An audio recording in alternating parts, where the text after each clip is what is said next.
Jésus n'avait que 2 points qu'il emmène sur la terre. 2 points. 2 points. On nous parle de ces points dans le livre de Hébreux et dans le livre de Luc. Au bon Namaya Jésus, que 2 points. Donc il y a un qui va l'emmener sur la croix et il y a un autre point là où il va combattre l'œuvre des ténèbres. Luc au chapitre 4 à partir du verset 16. Je vais lire au nom du Seigneur. Il se rendit à Nazareth où il avait été élevé et selon sa coutume, il entra dans la synagogue le jour du Shabbat. Il se leva pour faire la lecture et on lui remit le livre du prophète Ésaïe. L'ayant déroulé, il trouva l'endroit où il était écrit: l'Esprit du Seigneur est sur moi parce qu'il m'a oint. Donc quand on parle de oint, c'est recevoir la capacité pour faire un travail. Donc lui, il avait été oint. Il explique maintenant pourquoi il a été oint. Parce qu'il m'a oint pour annoncer une bonne nouvelle aux pauvres. Or ici, quand on parle de pauvres, en fait, c'est les gens qui sont dans la souffrance. Les gens qui pleurent.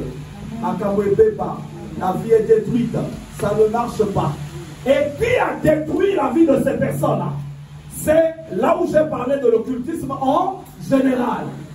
Si la magie blanche t'a pas touché, la magie noire va te toucher. Si la magie noire t'a pas touché, la magie rouge va te toucher. Et ces pauvres-là qui souffrent, ceux dont l'ennemi a pris la résolution de les mettre à terre par l'humiliation, par la désolation, par les problèmes. Les autres avancent, lui il n'avance pas. Les maladies qui ne finissent pas, il perd les enfants. Tout est bloqué, tout est dans le chaos. Ces pauvres-là, Jésus dit, je suis venu pour eux. Parce que je veux que la pauvreté là finisse. Je veux que ces personnes-là soient consolées. Donc il annonce sa bataille avec le monde des ténèbres. Il m'a envoyé pour annoncer une bonne nouvelle aux pauvres. Il m'a envoyé pour guérir ceux qui ont le cœur brisé. Ceux qui ont le cœur brisé. Côté ma passi. Bana bazokoufa. Nazokunda bana. Nilikaka. J'enterre mes enfants. Qu'est-ce qui se passe? Côté ma passi. Je n'ai jamais été heureux. Le mariage, il n'y a que la désolation. Voilà pourquoi la femme qui avait connu 5 hommes, et le Seigneur lui dit, si tu connaissais, tu savais, celui qui est en train de te dire, donne-moi de l'eau à boire, tu lui dirais, donne-moi quand même de l'eau à boire. Jésus lui dit, tu as eu 5 maris, et celui que tu as aujourd'hui aussi n'est pas ton mari. Donc cette femme-là a connu la désolation sur désolation. Elle n'était pas dans le plan de Dieu. Ça, c'est les ténèbres qui opèrent comme ça. Et quand Jésus est venu dans la vie de cette femme, regardez après, la culture, la tradition juive disait, une femme qui a déjà connu 2 hommes ne pouvait plus être écoutée, ne pouvait plus être entendue. Elle avait perdu sa valeur. Mais cette femme, après avoir causé avec Jésus, tous ces principes-là s'étaient effacés. Elle est partie annoncer l'évangile et elle a été écoutée. Les gens l'ont suivi. Les gens l'ont suivi parce que les condamnations et les principes des ténèbres étaient maintenant brisés. C'était maintenant brisé parce que la parole vivante, elle était là, le libérateur, celui qui avait reçu la mission de mettre à genoux les principes du monde occulte, était en face de cette dame-là. Et cette dame avait maintenant de la considération. Cette dame était rentrée maintenant dans le plan merveilleux. Je vais continuer. Pour proclamer aux captifs la délivrance. Vous savez, je ne sais pas ici si tu as déjà ouvert les yeux à quelqu'un pour voir ce genre de choses. Il y a des personnes, il est en train de marcher, mais sa vie est dans une bouteille. Il y a des personnes, il est en train de marcher, sa vie est au milieu d'un arbre. Il y a des personnes qui sont en train de marcher, sa vie est au milieu d'une pierre. Il y a des personnes qui sont en train de marcher, sa vie est sous les eaux. Il y a des personnes qui sont en train de marcher, sa vie est dans la vie d'une autre personne. Mais bon, sa vie est dans la vie d'une autre personne. Et ces choses-là, c'est la sorcellerie qui la conçoit. Et Jésus dit qu'il est venu pour libérer les captifs. mais les captifs que le monde de ténèbres a rendus captifs. Donc là, il parle de sa mission terrestre. Il ne vient pas pour nous apporter des cadeaux, pour nous apporter des bouillons de poissons salés, mais il vient pour combattre le monde des ténèbres qui combat l'humanité. Il vient pour ça et il veut que nous soyons conscients pour que nous bénéficions de cette liberté, pour que nous bénéficions de cette grâce. Vous savez, quand tu lis le livre d'Ecclésiaste, on te montre que nous avons une part sur la terre des vivants. Nous avons part à la paix qui vient de Dieu. Nous avons part à la stabilité qui vient de Dieu. Voilà pourquoi il est écrit toute grâce excellente et tout don parfait descend d'en haut du Père de lumière, chez lequel il n'y a ni changement ni ombre de variation. Mais des fois, quand tu regardes ta fille, tu es en train de sentir que ma fille, quand tu dis là, je n'ai pas de paix. Je n'ai pas de... Surtout que j'entends ça chez beaucoup de personnes. Il y a les athées, la paix dans le temps. Il n'y a pas la paix. Quand il y a ces choses-là, quand il y a ces cris-là qui montent, sache que le monde de ténèbres est là. Sache que, regardez l'apôtre Paul dit, j'ai été vendu. Mais on ne lui dit pas qu'il a vendu.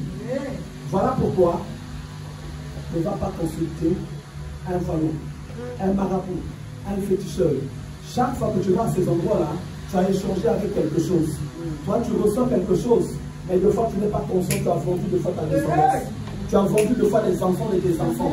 Le jour où ils vont commencer à pleurer, à crier, quand l'Éternel les ouvrira les yeux, c'est ton visage qui sera visible là. Que celui qui vous a vendu est là. Celui qui vous a vendu est là. Et quand je reviens à ça, l'Éternel vient pour libérer. Jésus vient pour libérer les captifs. Il y a quelqu'un de foi. Tu es parti enfermé dans un cadenas. Pour ceux-là qui sont dans les à tout prix. Ah non, moi vraiment cet homme-là. Non. Je ne vais pas le lâcher. Change et il ne partira pas. Ou qu'un homme aussi change, la femme ne partira pas. C'est seulement là de fois que ça se joue. Mais comme tu ne veux pas, tu vas aller deux fois l'enfermer quelque part. Mais c'est un captif ou une captive que le Seigneur viendra libérer. Amen. Parce que il est venu pour ces personnes-là. Vous savez, hein, moi quand je faisais mon bac, j'avais parmi mes amis une fois. Cette famille était une famille très intelligente au niveau de classe. Elle sort dans tel poste. Et lui, il faisait partie de mon équipe. Mais quand on était proche des examens, c'est là où j'ai découvert le principe de cette famille. Les derniers réglages, quand les élèves maintenant se préparent pour aller à l'examen, on arrive maintenant avec lui, il met la main dans la poche, il sort maintenant un paquet de coris. Vous connaissez les coris? Les épées. Il le secoue comme ça. Wow, il jette pas. Quand il est en train de jeter, tous les sujets commencent à venir. Tous les sujets commencent à venir. Et aujourd'hui, c'est un grand cadre dans les compagnies pétrolières. Tous les sujets commencent à venir. En fait, c'est cela qu'on appelle les élèves sorciers. Donc, quand il est en classe, il va prendre l'intelligence des autres élèves. Il va prendre l'intelligence des autres élèves. Et il commence à faire cette pratique. Et moi, je regardais. J'étais étonné. J'étais épété. Il commençait. Et lui, il était en série C. Les mathématiques, les scientifiques. Nous encore, on était en littéraire. Mais lui, il devenait comme quelqu'un qui parlait en langue. Donc, tout commençait maintenant à venir là. Il écrivait ça sur une feuille. Il avait eu son bac du coup. Pas. Donc, tout de suite. Et donc, après, quand j'ai commencé à penser dans le Seigneur, j'ai compris, voilà pourquoi cette famille-là est à tel et tel endroit. Il y a des postes dans mon pays, comme être étudiant de l'ENAM, être retenu. Il y a deux fois 5000 candidats, mais deux fois pour 100 places. Yes. Pour 100 places. Mais sans avoir de poteau, son frère à lui était parmi les premiers. Donc ils ne sont que dans des situations exceptionnelles. Mais ce jour-là, j'avais découvert le secret. Donc il met la main dans la poche, il sort. On est en train de travailler, ça se passait chez moi. Donc, mon père avait mis un bâtiment annexe, là où il y avait une pièce spécialement pour les études, un tableau au mur et beaucoup d'autres trucs là où nous, les enfants, on étudiait. Et comme c'était parmi mes amis, on est maintenant au lycée, donc on pouvait les recevoir à la maison. Et entre nous tous, les Axel, les Intel, les frères Boudé, tous on était là. Ça bouillonnait. Et sa réaction à lui, il met la main dans la poche. Il sort le tir. Il le secoue la poche. Il parlait, il soufflait. Après, quand tu les achetais, les sujets maintenant commençaient à venir. N'envie pas celui qui avance. Amen. Tu ne sais pas ce qui se cache derrière son avancement. Tu ne sais pas ce qui se cache derrière ses percées. Tu ne sais pas qu'est-ce qui est caché derrière là. Les ténèbres travaillent. Voilà pourquoi Jésus dit qu'il vient pour libérer les captifs. Il vient pour libérer les captifs. Vous savez, le fait de la sorcellerie est conçu dans un principe de blocage, dans un principe de destruction. Et quand je vous ai parlé de la sensibilité qui est ôtée, je vais vous dire quelque chose que vous allez trouver pas possible. Un sorcier est malade. Il se plaint. Moi, je vais mourir. Personne pour m'acheter les médicaments. Personne pour prendre soin de moi. Personne pour faire ceci. Étant humain, il a besoin d'être soutenu. Ça, c'est étant humain. Mais étant sorcier, ça aussi, c'est autre chose. Tu te présentes, tu t'occupes de lui. Quand tu t'occupes de lui, ça montre que toi, tu as des percées. Or, le principe de la sorcellerie ne doit jamais accepter les percées. Tu l'as aidé pour qu'il se fasse soigner. Mais dans sa sorcellerie, il s'énerve. Où est-ce que tu as eu cet argent? Qui t'aura donné l'autorisation? Nous, on n'aime pas les personnes qui avancent ça. Il va te bouffer. Et tu vas dire, mais comment tu l'as bouffé? Alors que c'est lui qui prenait soin. Lui, il va te dire, étant humain, j'avais besoin qu'on s'occupe de moi. Mais étant sorcier, mon principe, c'est que personne ne doit avancer. Où est-ce qu'il a trouvé cet argent? Voilà pourquoi vous allez constater dans les familles. La majorité des gens qui avancent, qui ont percé, sans qu'ils ne soient sorciers, souvent ils sont bouffés, ou bien il leur arrive des grands malheurs. Des maladies très compliquées. Vrai ou pas vrai? Est-ce que quelqu'un a déjà vu ça dans sa famille? Ça ne joue pas cette histoire-là. Yo, au matin que tu avances, mais tu n'es pas sorcier. Au matin que tu avances, tu n'es pas un enfant de Dieu. Ils vont dire Boni Boyi. Il est écrit dans le livre de Genèse. Ils seront comme Dieu. Ils seront comme Dieu. Ça veut dire que, oh, Dieu, c'est qu'est-ce qu'il fait? C'est lui qui contrôle toutes choses. Or, le diable a dit, quand vous allez manger de ce fruit-là, vous serez comme Dieu. Ça veut dire que quand il y a un sorcier au milieu de toi, lui il devient comme Dieu. C'est lui qui va décider qui va avancer, qui ne va pas avancer, qui va manger et qui ne va pas manger, qui va être bien. Mais le mystère de la sorcellerie commence sur le livre de Genèse. Le serpent vient dire, Dieu a-t-il réellement dit, vous n'en mangerez pas. Il dit, le jour où vous en mangerez, vos yeux s'ouvriront et vous serez comme un Dieu. Quelqu'un va te dire que non, c'était dans le mensonge. Non, va dans le livre de Genèse après. Dieu va dire ceci. Voilà que l'homme est devenu comme l'un de nous. Dieu a vu que la parole de Dieu nous dit, les yeux de l'un de l'autre s'ouvrirent. Est-ce que ce couple-là, c'était des aveugles dans le jardin? Dieu peut donner un jardin à une personne. Il dit cultive-le, garde-le. Et puis cette personne, c'était aveugle. On le conduit avec un bâton. Non, il avait déjà les yeux physiques. Mais là, les yeux qui se sont ouverts, voilà, ils ont mis ce qui doki. C'est les yeux de la sorcellerie. Donc, ils avaient maintenant 4 yeux. C'était maintenant les sorciers. Regardez la descendance d'Adam et Abel. Parmi les 2 enfants qu'ils ont eus, il y a un enfant qui est né mystiquement, qu'on appelle acquisition. L'acquisition, ce n'est pas Dieu qui avait donné cet enfant-là naturellement. Ici, l'acquisition, on peut par exemple parler de, comment on appelle ça actuellement? Les inséminations, c'est ça? Voilà ce que les médecins posent. Ou bien les enfants que les gens partent chercher chez les féticheurs. On te donne des trucs et puis l'enfant naît. Quand Caïn va naître, lisez bien la parole de Dieu. Ève va dire ceci, j'ai acquis un enfant. Il n'a pas dit qu'un enfant est né. Mais quand vous allez voir au moment où Abel va mourir, la femme va dire, l'Éternel m'a remplacé un enfant. Donc Caïn, quand il va naître, c'était une fabrication de la puissance des ténèbres qui était en eux. Quelqu'un va me dire, comment la puissance des ténèbres va fabriquer? Mais quand tu as les choses des ténèbres en toi, les puissances des ténèbres vont te conduire à aller rencontrer aussi une femme qui est dans les ténèbres. Quand vous allez vous rencontrer après, vous allez fabriquer des enfants qui seront au carré dans les ténèbres. Et puis, voilà pourquoi il faut faire attention à ce qu'on rencontre. Tapotez un peu l'enceinte de l'autre. Tapotez-la un peu. Elle a mangé jusqu'à la pâte d'arachide.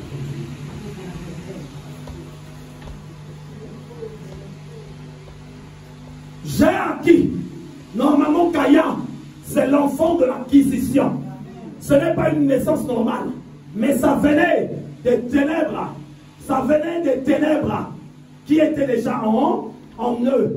Donc la sorcellerie, à partir de la sorcellerie, un enfant était né, et puis cet enfant-là fut un géant. Il a tué son frère, et puis vous allez voir. Celui-même qu'on élève au nom du Dieu Soleil, Ré, c'est de cette lignée-là même qu'il va naître, celui qu'on appelle Nimrod. C'est de cette lignée, quand vous lisez les Écritures, vous allez voir, c'est de tout ça que ça va venir. Et donc, le Seigneur vient pour affranchir, pour délivrer tous ceux qui sont victimes de cette situation. Je vais continuer un peu. Et pour proclamer aux captifs la délivrance et aux aveugles le recouvrement de la vue. Toi à qui les ténèbres t'ont fermé les yeux, tu commences à trouver toutes choses normales. Tu crois que simplement c'est les études qui font les choses ou telle chose. Mais quand Jésus vient, l'Éternel va vouloir que ton esprit change maintenant, que tu comprennes les choses différemment. Et c'est pour ça que Jésus va arriver, parce que l'occultisme, son premier, un travail qu'il fait, c'est de fermer l'esprit. De fermer l'esprit. Voilà pourquoi je voudrais dire à quelqu'un, quand tu es révélé sur la vie des gens, beaucoup d'enfants de Dieu, quand il est révélé, il commence à se taper la poitrine. Hein? Lui joue avec moi. Moi je suis enfant de Dieu. Hein? Je n'ai vu que c'est un sorcier. Il va voir. Dès que tu vas dire ça, les sorciers vont dire, ah ouais, il nous a vus. Ils vont t'envoyer des agents qui vont se rapprocher de toi petit à petit, qui vont t'infiltrer. Tu vas manger, tu vas boire, tu vas manger, tu vas boire. Ils vont commencer à éteindre ton esprit petit à petit. Ils vont commencer à éteindre ton esprit petit à petit. Te voilà maintenant qui va commencer à te perdre. Tu vas commencer à te perdre. Et dans ce sommeil-là, ils vont te bouffer. C'est dans ce sommeil-là qu'ils vont te bouffer. Mais Jésus vient afin que tu recouvres la vue. Pour envoyer libre les opprimés et pour publier une année de grâce du Seigneur. Regardez ce qu'il va dire. Ensuite, il roula le livre, le remit au serviteur et s'assit. Tous ceux qui se trouvaient dans la synagogue avaient les regards fixés sur lui. Alors il commença à leur dire, aujourd'hui, cette parole de l'Écriture que vous venez d'entendre est accomplie. Ça veut dire que cette parole-là le concernait. C'était la mission pour laquelle il était venu sur la terre. Maintenant, le problème, c'est lequel? Cette mission-là, qu'il vient accomplir, Jésus est parti. Il a fait un travail pour nous. Et aujourd'hui, nous marchons, comme dit l'apôtre Paul, et comme a dit Job, je suis la trace de ses pas. Mais toi, enfant de Dieu, tu vas prendre cette dimension et le mettre de côté. C'est là d'abord qu'est la première erreur. Tu prends cette dimension, tu la mets de côté. Il y a que ma punga et son banda na esika wana. Je disais le dimanche passé, vous allez remarquer que dans la Bible, on n'a presque pas parlé de la sorcellerie. Mais on a parlé de la magie. Pourquoi en fait, à l'époque, quand dans les Écritures étaient en train d'être écrites, les sorciers et sorcières, ils ne s'appelaient pas sorciers.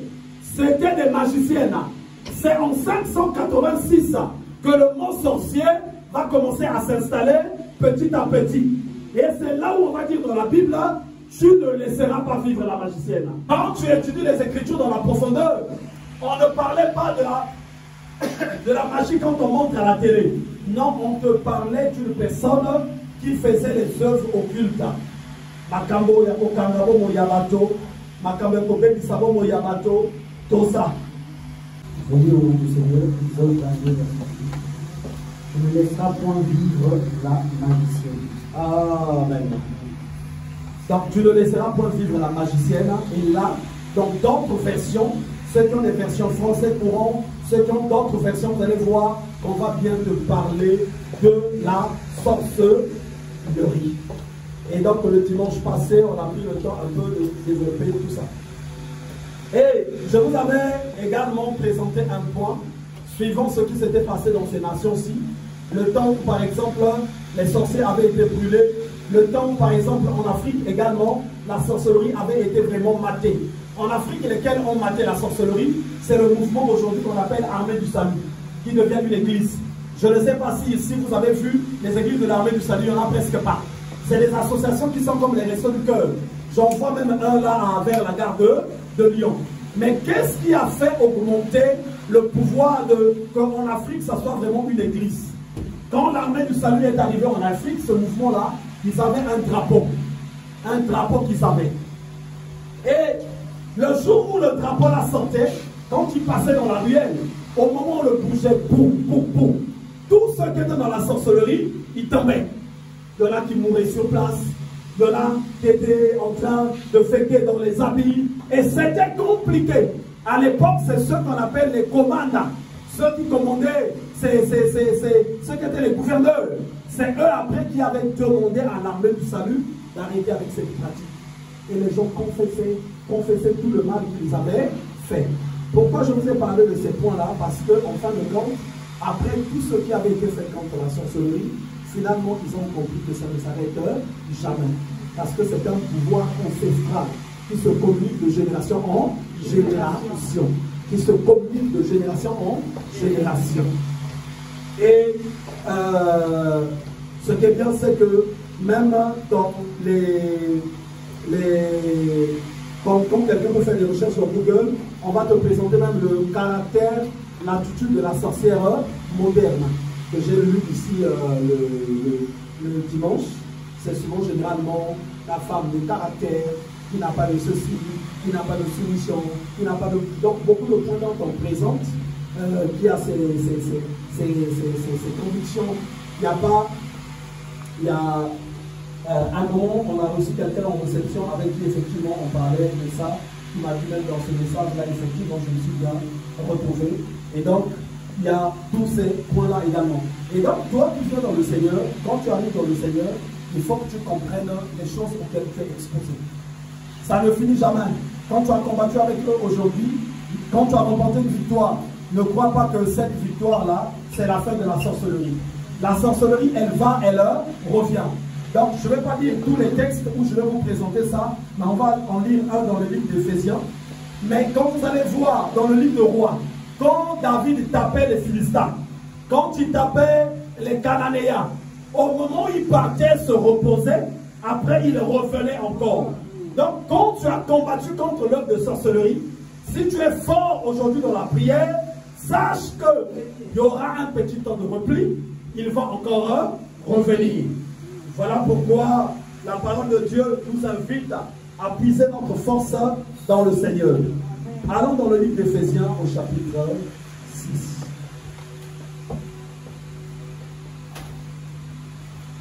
De fois, ce message ne te concerne pas. Mais j'aimerais te dire, ne le néglige pas. Parce que sinon, un jour, tu réfléchiras, de fois, ça ne te reviendra plus. Personne ne peut être accepté sans être bousculé par le monde de ténèbres.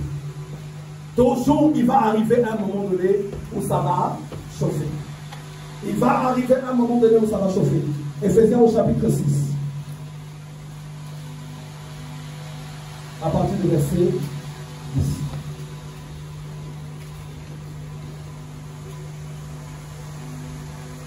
Voilà ce que dit la parole de Dieu, je vais lire au nom du Seigneur.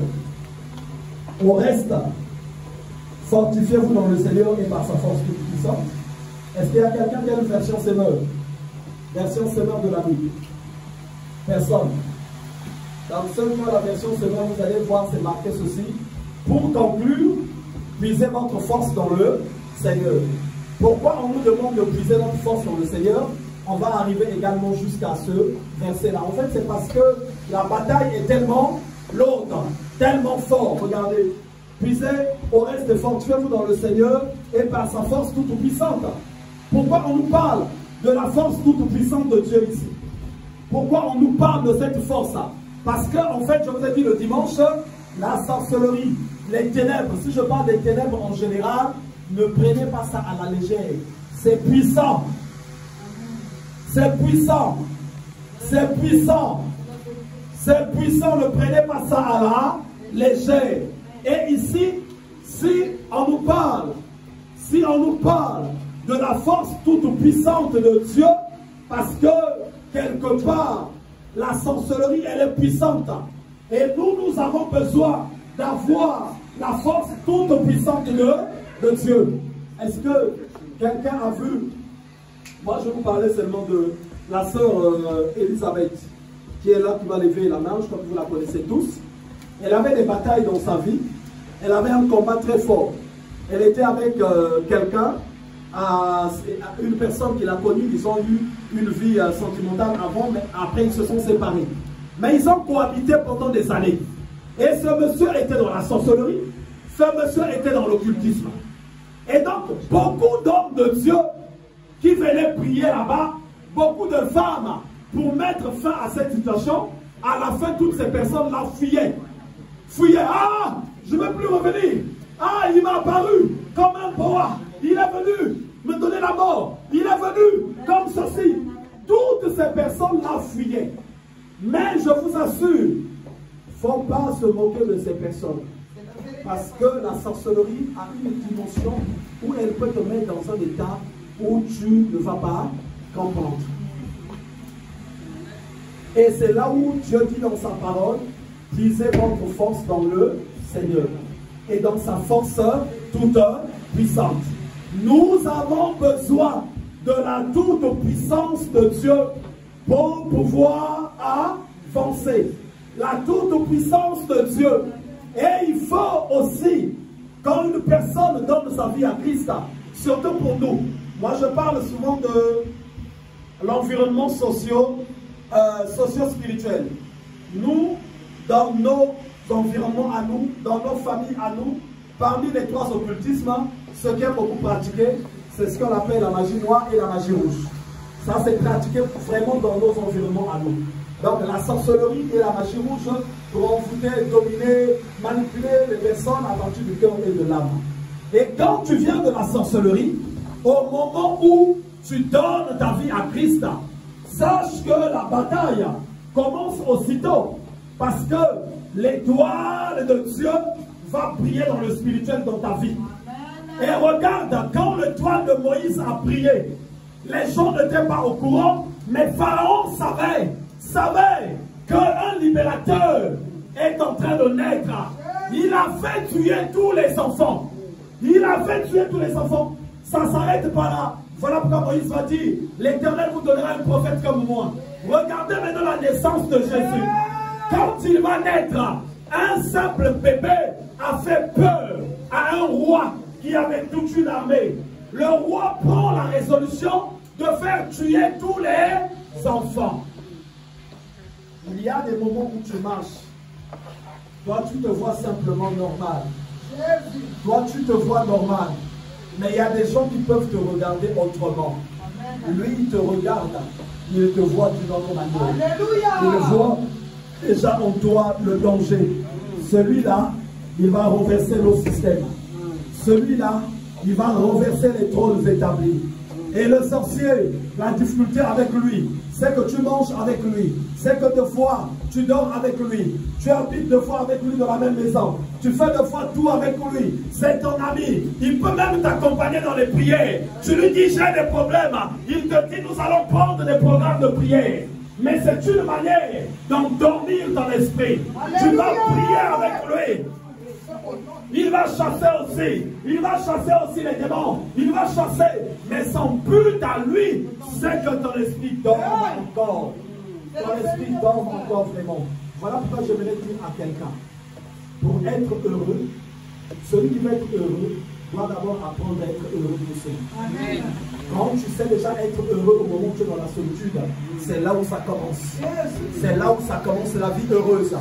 Celui qui ne sait pas être heureux dans la solitude ne sera jamais être heureux. Regardez, vous savez que Dieu n'est pas mauvais. Hein? Vous savez que Dieu est bon.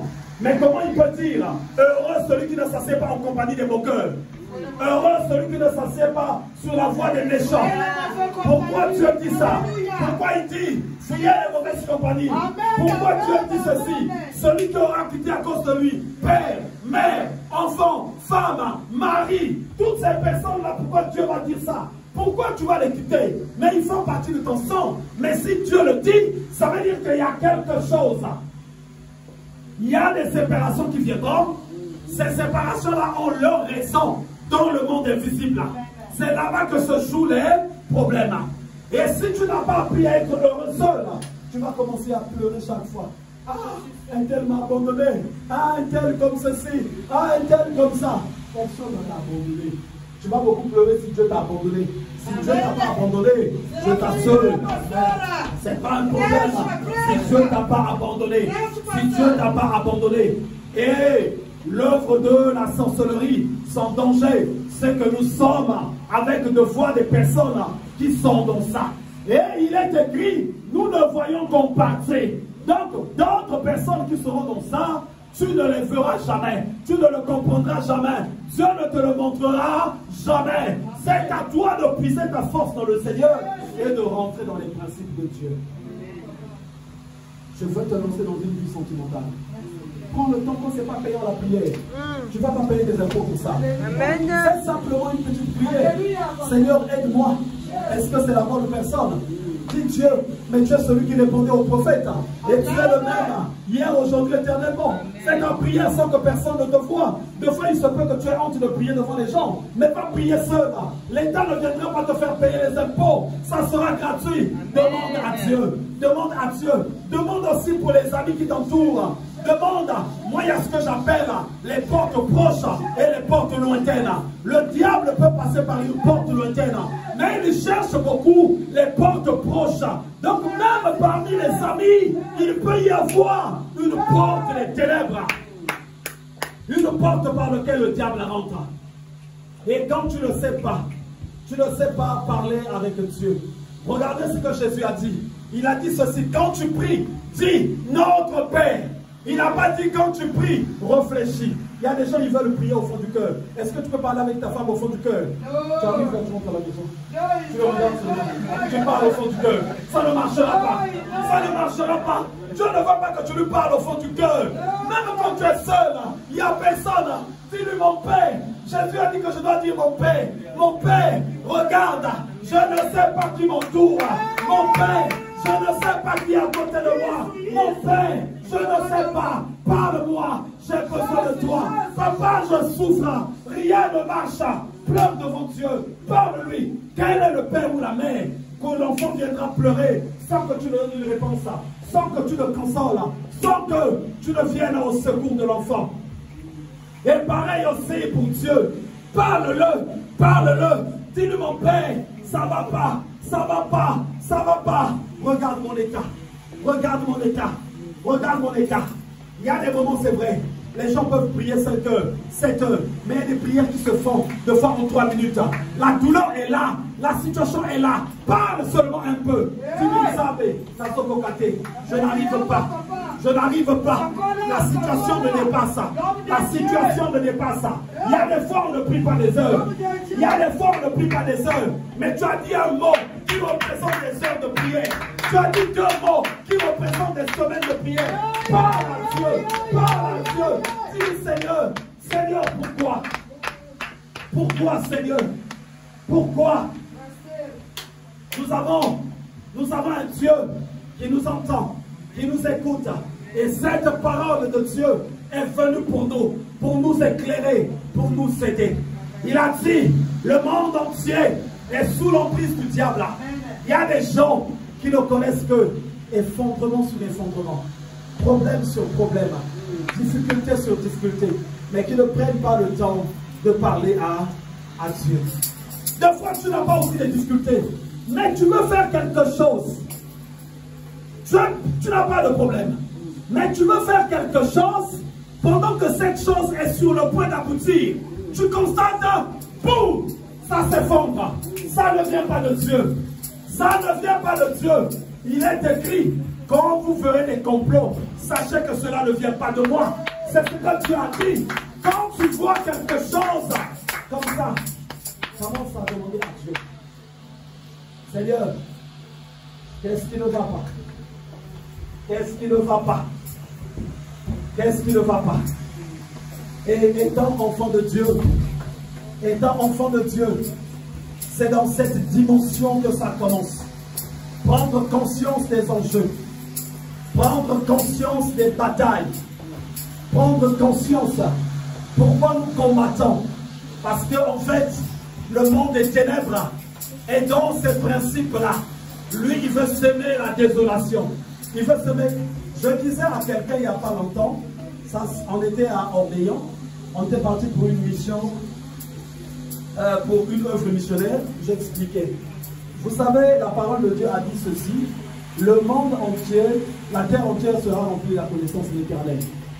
Je vais dire à quelqu'un ici, tu vas peut-être te dire que la prière, c'est nous seulement que ça concerne. Moi, je dis à cette personne, faux. Va même dans le monde des politiciens, tu vas être surpris. Même nombreux sont les politiciens français qui sont dans la prière. Tu as tellement déjà trop entendu que ces personnes-là sont dans le cultisme. Je lui ai donné le nom d'une prédicatrice. Vous savez, l'évangile, moi je ne peux peut-être pas aller le prêcher à la Sorbonne. Parce que je ne sors pas de la Sorbonne. Vous êtes d'accord avec moi? Mais Dieu va choisir quelqu'un qui est sorti de la Sorbonne pour que cette personne aille prêcher l'évangile. Dieu choisit une personne qui est sortie de la politique, qui va aller enseigner là-bas, parce que là-bas il y a des gens aussi qui pleurent. J'ai dit à cette dame, tu te dis peut-être que non, mais la prière, c'est seulement une affaire des doigts. Non, tu te trompes. Tu te trompes. Même ceux qui font des grandes croisades d'évangélisation en Afrique, n'est-ce pas la couleur blanche, non? Regarde sur Internet, va regarder les Malvaches, va regarder les Télosmondes, va regarder tous ces pionniers de la foi. Moi j'aime bien Malvache, cet homme de Dieu, il a tellement été dans la présence de Dieu, tellement de la présence de Dieu. Waouh, quand tu regardes, au moment où il vient donner son message, la puissance de Dieu se libère tellement. Souvent il n'y a même plus le temps de prier. Parce que depuis qu'il est rentré, dès qu'il commence à parler, les délivrances vont commencer. Déjà la salle est remplie de 30 000, 40 000 personnes. Même ceux qui viennent pour assurer les services autour, c'est difficile de s'approcher de lui. C'est difficile. Il a été tellement assis dans la présence de Dieu. Aujourd'hui, le bien Dieu, les années sont passées. Regardez, ils sont nombreux, les Malvaches, les Télosmondes, ils sont nombreux. Et c'est ce que je disais même aujourd'hui. Être avec Dieu, ce n'est pas une religion, mais c'est une vie. Amen. C'est une vie. C'est une vie. C'est pas une religion, c'est une vie. C'est une vie, le christianisme. C'est une vie. La religion, c'est entre choses. Et enfant de Dieu, il faut comprendre ces choses.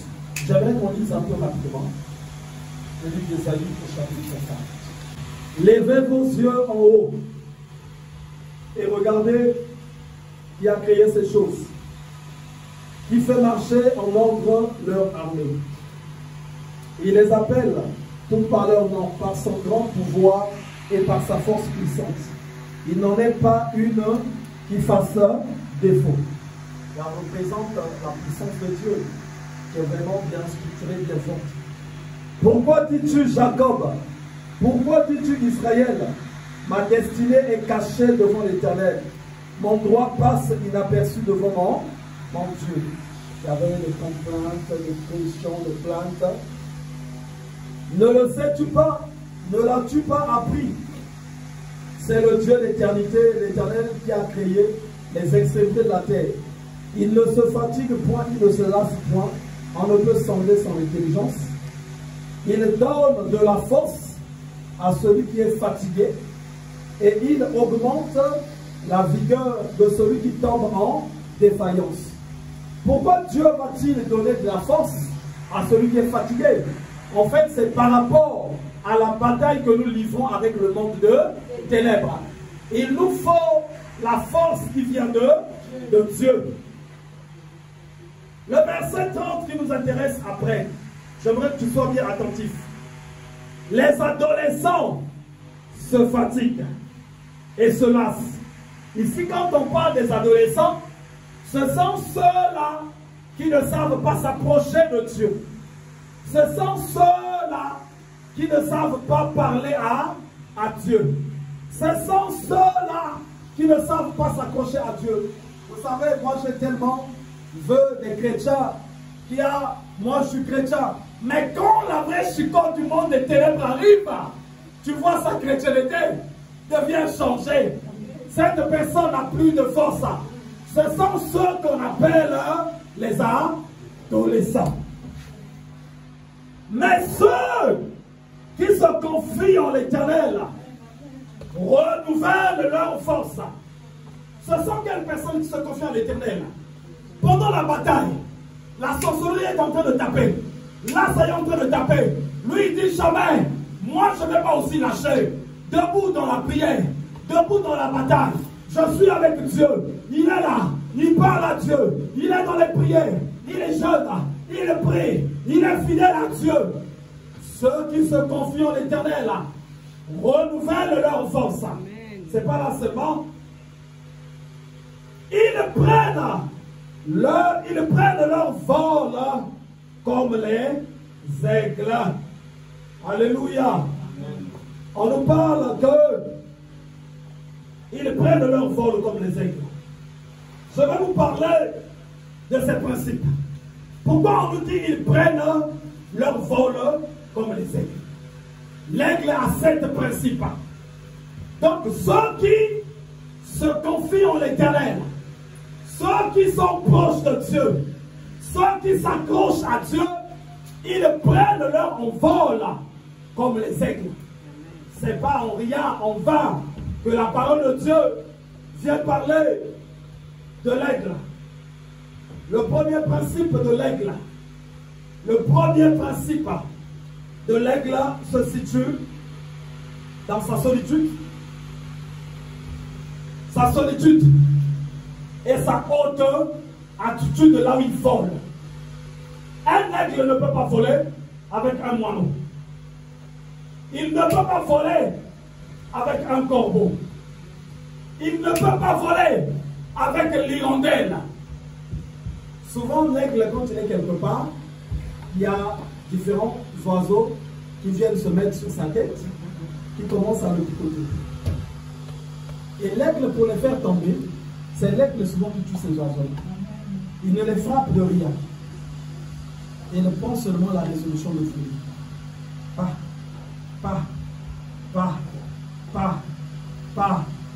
Il arrive à une dimension, cet oiseau-là n'a plus d'oxygène.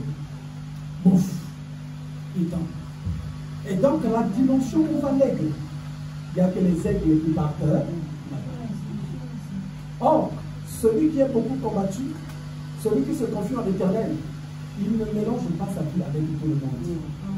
Il ne peut pas être avec les moineaux, il ne peut pas être avec les corbeaux, il ne peut pas être... Mais toi, par exemple, qui connais les profondeurs des choses de Dieu, mais tu vas être avec une personne qui ne comprend pas les profondeurs des choses de Dieu. Pour qu'il monte haut, il faut qu'il y ait des gens qui le comprennent à côté. Et celui qui fait beaucoup d'études, il faut qu'il y ait aussi certaines personnes qui l'ont. Chaque chose qu'on fait, l'entourage joue le beaucoup. Mais il y a quelque chose, moi, que j'aime dans l'aigle. Et là, c'est bon qu'on va s'arrêter de la télévision prochaine. Le contre-courant du vent. C'est comme ça même qu'il faut l'avion. L'avion, pour qu'il vole, il faut qu'il vienne combattre avec le vent. Donc le vent vient comme ça. Et puis, boum, l'avion décolle. Donc quand les vents là de la sorcellerie soufflent là, Celui qui aime Dieu, il devient très dangereux. Alléluia. Il devient très dangereux. S'il y a quelque chose que l'aigle aime, c'est la tempête. Maman Nangali, il aime la tempête. L'aigle. Quand la tempête arrive, là, l'aigle devient dangereux. Il fond, il plane de tous les sens. Pas possible. Parmi les principes de leadership de l'aigle, c'est aimer les tempêtes. Voilà pourquoi on lui dit celui qui se confie en l'éternel renouvelle ses forces. Renouvelle ses forces. Vous savez, quand tu ne te confies pas en l'éternel, tu vas beaucoup compromettre. Tu ne verras pas la puissance de Dieu. Mais celui qui se confie en l'éternel, vous savez, les sorciers peuvent dire, tu vas rencontrer une sorcière ou un sorcier pour détruire ta vie. Mais celui qui se confie en l'éternel, il dira que bon, moi je vais attendre le temps de Dieu. La bataille ne va pas commencer. La sorcellerie va envoyer pression comme ceci, pression. Mais toi, le fond là, c'est ce qui te fait dégoûter. Parce que plus tu vas combattre, plus tu vas combattre. Plus, en fait, c'est ce que ça veut dire. Plus tu vas combattre, plus tu vas monter. Plus tu vas combattre, plus tu vas monter. Mais quelle est la personne, quel est le boxeur qui a reçu le couronne en étant à la maison? Il n'y a pas de boxeur. Tu peux avoir la ceinture. Il faut que tu ailles recevoir les coups. C'est celui-là qui va recevoir maintenant les couronnes. C'est celui... Oh, si tu n'as pas pris la résolution de combattre, ça sera difficile que tu montes. Et même le monde visible se soumet à ça. Quand tu tapes un démon, tu vas remarquer, pourtant tu as tapé le démon dans le visible, mais même les humains ne te mettront plus à la même place. Comme par hasard, tu vas arriver dans ton lieu de travail, les gens commencent à te respecter. Tu peux te poser la question, mais ils ont vu quand j'ai tapé le démon ou quoi? Non, les hommes ont compris. C'est des choses spirituelles. C'est compliqué. Donc le vent là, le vent de la sorcellerie, en fait, un enfant de Dieu, ça le pousse même à aller beaucoup dans la présence de Dieu. Voilà pourquoi Dieu a pris l'exemple de l'aigle. Parce que l'aigle, quand il y a la tempête, c'est là qu'il devient encore très dangereux. Regardez s'il n'y a pas eu la tempête dans le navire pendant que Jésus dormait. La puissance de Jésus n'allait pas être vraiment visible. Les apôtres étaient en train de crier, nous allons couler, nous allons. Jésus, quand il arrive, il ordonne à la tempête de se taire.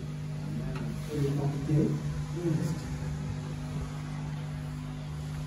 ces batailles de sorcellerie, comme j'ai dit au début, il faut d'abord les connaître, que ça existe, et puis après, ça va beaucoup te permettre d'aller dans la présence de Dieu. Et nous développerons cette journée-là plus tard, que l'Éternel vous bénisse. Je vais faire une courte prière, tu vas simplement te prier en Dieu. Éternel mon Dieu, je prie au nom de Jésus que la main puissante de Dieu s'étende en ce lieu, dans le cœur, dans l'âme, dans l'esprit, dans les pensées de tout un chacun. Notre Dieu, notre force c'est toi, notre inspiration, notre intelligence c'est toi. Toi seul peux nous remplir, toi seul peux nous guider, toi seul peux nous orienter. Je prie mon Père que l'ignorance soit ôtée dans le cœur de tout un chacun et l'aveuglement soit ôté au nom de Jésus-Christ de Nazareth. Je prie dans le nom puissant et glorieux de Jésus que la gloire de l'Éternel se libère dans la vie de tout un chacun, que chacun soit fort pour écraser les puissances diaboliques, les puissances des ténèbres, les puissances occultes, et cela dans le nom de Jésus-Christ de Nazareth. Je prie mon Père que